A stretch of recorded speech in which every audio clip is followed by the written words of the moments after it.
Maths registry में आपका स्वागत है। बहुत लंबे समय के बाद मैं यहाँ पे आ जा रहा हूँ। किसी पर्सनल रीजन के वजह से मैं लंबे समय तक वीडियो नहीं बना पाया। अब मैं कोशिश करूँगा कि आपके सामने रेगुलर बेसिस पे वीडियो बना के वीडियो लेके आऊँ।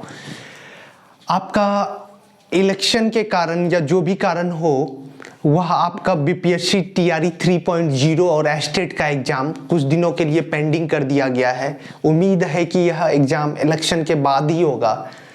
तो मैं यहाँ पे आपके लिए हर एक चैप्टर का ट्राई करूँगा कि तब तक बेसिक कॉन्सेप्ट्स कवर करूँ और साथ ही साथ आप लोगों को एमसीक्यू क्वेश्चंस हर एक चैप्टर का करवाऊँ। तो आज हम लोग जो यहाँ पे टॉपिक लेके आए हैं वह टॉपिक है आपका स्टैटिस्टिक्स यानी सांख्यिकी। देखिए, आप खुद एक शिक्षक बनने वाले हैं, तो यहाँ पे आपको यह आवश्यकता है कि आप हर एक चैप्टर के कॉन्सेप्ट्स को अच्छी तरीके से समझें। तो सबसे पहले यहाँ पे आपको समझना होगा कि स्टैटिस्टिक्स हम लोग पढ़ते क्यों हैं, स्टैटिस्टिक्स आखिर होता क्या है। स्टैटिस्टिक्स यानी हम लोग कहीं ना कहीं डाटा के बारे में पढ़ते हैं, यानी किसी डाटा को हम लोग कैसे कलेक्ट कर रहे हैं, किसी डाटा को कैसे प्रेजेंट कर रहे हैं, प्रेजेंटेशन ऑफ डाटा क्या है, उसके बाद उस डाटा का हम लोग जो एनालिसिस कर रहे हैं, यह सारा पोर्शन हमारा किस में आता है, स्टैटिस्टिक्स के अंदर आता है, यानी सांख्यिकी के अंदर आता है। बेसिकली आपको जो यहाँ पे एग्जाम में कुछ टॉपिक है जिससे आपका क्वेश्चंस पूछा जाता है, वह है क्या, मीन यानी माध्य, मीडियन, माध्यिका, मॉड, बहुलक, रेंज, परास, mean deviation, variance, standard deviation और कोफिशिएंट वेरिएशन। ये आपके कुछ टॉपिक हैं जिससे क्या होता है, सब टॉपिक इस टॉपिक के अंदर जिससे क्वेश्चंस आपके पूछे जाते हैं। तो यहाँ पे जो मैं आपको एक एग्जाम्पल के थ्रू ट्राई करूँगा कि सारा कॉन्सेप्ट्स क्लियर करूँ इन सब टॉपिक के बारे में। तो सबसे पहले आप खुद एक टीचर बनने वाले हैं, तो सपोज कीजिए आपके क्लास में कुछ स्टूडेंट है जिनका हाइट अलग अलग है। अब मैं कहूँ कि आप सारे बच्चे के हाइट को कलेक्ट करो यानी मार्क करो, तो आप क्या करेंगे, इंडिविजुअल प्रत्येक बच्चे यानी ईच चिल्ड्रन का आप हाइट यहाँ पे मेजरमेंट करेंगे और उस डाटा को कलेक्ट करेंगे। ठीक है, अब मैं दूसरा क्वेश्चन आपसे पूछता हूँ कि उन सभी बच्चों का एवरेज हाइट, आपके क्लास के बच्चे का एवरेज हाइट क्या है यहाँ पे। तो स्टैटिस्टिक्स के टर्म में एवरेज यानी एवरेज को मीन बोला जाता है। तो हम लोग एवरेज कैसे निकालते हैं, सपोज डैट यहाँ पे मैं लेट करता हूँ कि आपके क्लास में 5 स्टूडेंट है, एक का हाइट 20 सेंटीमीटर, दूसरे का 25 और तीसरे का 30 और चौथे का 35 और पांचवें का 30 सेंटीमीटर है, 5 स्टूडेंट का। अब हम लोग यहाँ पे क्या पूछ रहे हैं, पहला कॉन्सेप्ट आपका क्या क्लियर कर रहा हूँ, मीन यानी माध्य, माध्य यानी हम लोग क्या बोलते हैं नॉर्मल टर्म में इसको, क्या, एवरेज। ठीक है, मीन यानी एवरेज। अब एवरेज हम लोग कैसे निकालते हैं, इससे पहले हम लोग बेसिक मैथ्स, अर्थमेटिक मैथ्स में पढ़े हुए हैं। एवरेज निकालने के लिए जितना नंबर्स होता है, जितना भी ऑब्जर्वेशन होता है, यानी जितना डिफरेंट हाइट है, हम सबको समेशन करते हैं। उस हाइट के समेशन में जितना नंबर ऑफ ऑब्जर्वेशन यानी जितना नंबर ऑफ हाइट है उसको क्या करते हैं, डिवाइड करते हैं। तो यहाँ पे सिंपल सा जो मीन को डिनोट किया जाता है, एक्स पे एक बार दिया जाता है, ठीक है, उससे हम लोग क्या बोलते हैं, मीन बोलते हैं। और यहाँ पे फॉर्मूला क्या होता है, सम ऑफ किसका, एक्स आई का। एक्स आई क्या होता है, आई कहाँ से कहाँ तक, 1 to n, आई कहाँ से कहाँ तक होगा, 1 से n तक। और क्या होता है, अपॉन नंबर ऑफ ऑब्जर्वेशन।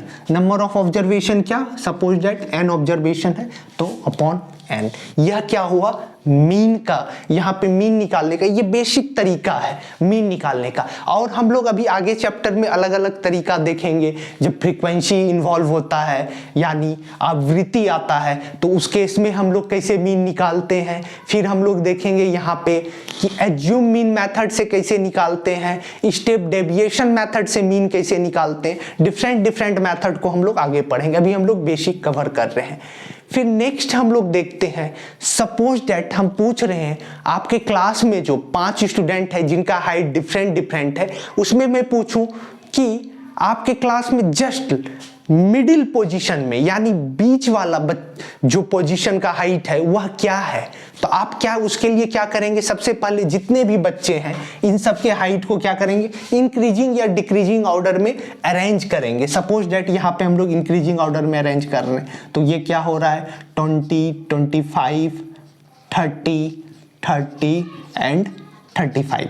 तो मिडिल पोजीशन हाइट यहाँ पे हम लोग देखें तो यहाँ तो हम लोग को बेसिकली यह दिख रहा है, यहाँ पे क्या है मिडिल पोजीशन हाइट, ये क्या है 30। तो इसी टर्मिनोलॉजी को हम लोग यहाँ पे क्या कह रहे हैं, मीडियन। स्टैटिस्टिक्स के टर्म में क्या कहते हैं, मीडियन। मीडियन यानी मिडिल पोजीशन यानी माध्यिका।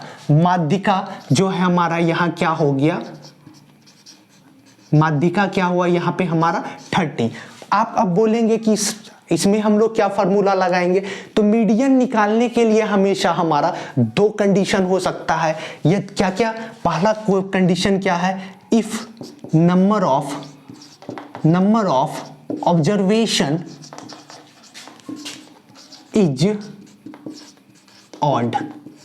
सपोज दैट क्या हो, नंबर ऑफ ऑब्जर्वेशन आपका यहाँ पे क्या हो, ऑड हो। जैसे देखते हैं 1 2 3 4 5, ये क्या है, ऑड है। तो ऑड में हमारा मिडिल पोजीशन इजीली पता चल जाता है।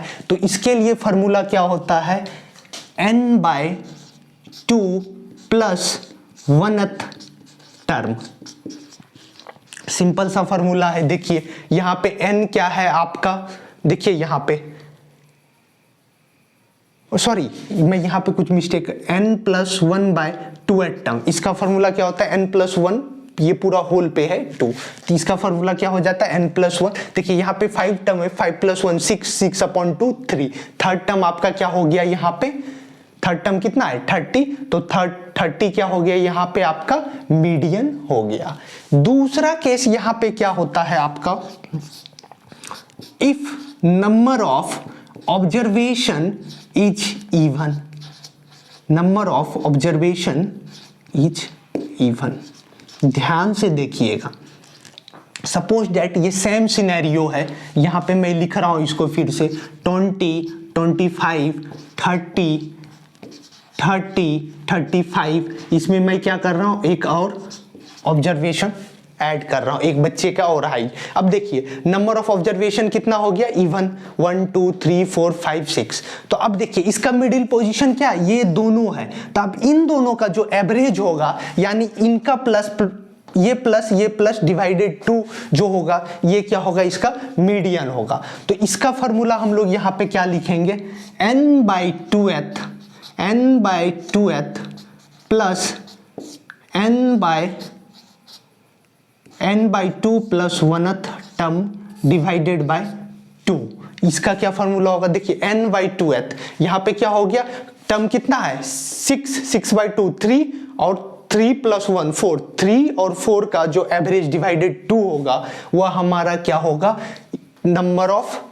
मीडियन निकालने का। If even number of observation होगा तो यह मीडियन निकालने का हमारे पास दूसरा तरीका होगा।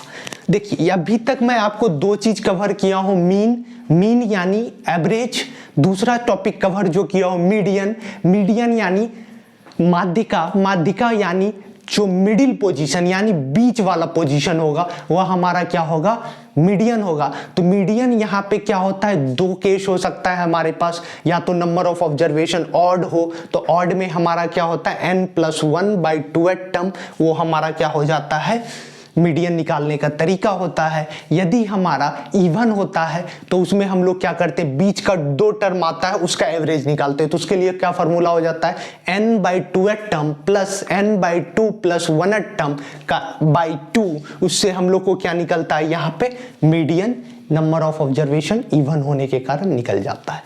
तो अभी हम लोग मीन और मीडियन कवर किए हैं। अब हम लोग जो यहाँ पे देखेंगे वह मॉड देखेंगे। मॉड यानी क्या होता है आपका बहुलक। बहुलक यहाँ पे मॉड जो होता है बहुलक। अब देखिए यहाँ पे हम आप तीसरा क्वेश्चन जो आपको एग्जाम्पल से ले रहे हैं, आपको हम क्या बताए थे, आपकी क्लास में डिफरेंट स्टूडेंट है जिनके डिफरेंट हाइट है। अब आपसे मैं क्वेश्चन पूछूंगा कि मैक्सिमम नंबर ऑफ हाइट, कौन सा ऐसा हाइट है जो maximum number of times repeat हो रहा है। सपोज दैट आपके पास ऑब्जर्वेशन है, देखिए यहाँ पे 20 रिपीट नहीं हो रहा है, 25 नहीं हो रहा है, 30 क्या हो रहा है, 2 टाइम्स रिपीट हो रहा है। तो मैक्सिमम नंबर ऑफ टाइम्स जो 30 हाइट रिपीट हो रहा है, तो यहाँ पे आपका मॉड यानी बहुलक क्या हो गया, 30 सेंटीमीटर। अब देखिए सिंपल सा याद रखना है आपको, मॉड यानी बहुलक यानी maximum number of repetitions of a single observation. ठीक है। अब चौथा हम लोग जो देखेंगे वह क्या है, रेंज। रेंज यानी परास। परास क्या होता है, अब मैं देखिए आपसे एक क्वेश्चन, सेम क्वेश्चन आपसे पूछ रहा हूं कि आपके क्लास में डिफरेंट स्टूडेंट है जिनका हाइट डिफरेंट है। अब मैं बोलूंगा आपके क्लास में जो मैक्सिमम हाइट है और मिनिमम हाइट है उन दोनों के बीच का डिफरेंस क्या है, तो वह स्टैटिस्टिक्स के टर्म में हमारा रेंज कहलाता है। यानी maximum value minus minimum value वह हमारा क्या कहलाता है, रेंज कहलाता है। आप लोग क्या याद रखिएगा, maximum value minus minimum value हमारा क्या कहलाता है, रेंज कहलाता है। मैं ज़्यादा लंबा यहाँ पे वीडियो नहीं करना चाहूँगा। मैं अगले वीडियो में आपको यह इन चीज़ों का mean deviation, variation, standard deviation और कोएफिशिएंट वेरिएशन के कॉन्सेप्ट को कवर करूँगा। फिर उसके बाद मैं एक एक करके मीन पे आऊँगा, मीन के हर एक मेथड को क्वेश्चन के साथ डिस्क्राइब करूँगा। ऐसे करके मैं आपको यह टॉपिक अच्छे से करवाऊँगा। ठीक है, आपको यह वीडियो अच्छा लगा तो ज़्यादा से ज़्यादा बीपीएससी टीआरई 3.0 मैथ्स एस्पायरेंट्स और एस्टेड एस्पायरेंट्स में शेयर करें और लाइक और सब्सक्राइब करें। Thank you.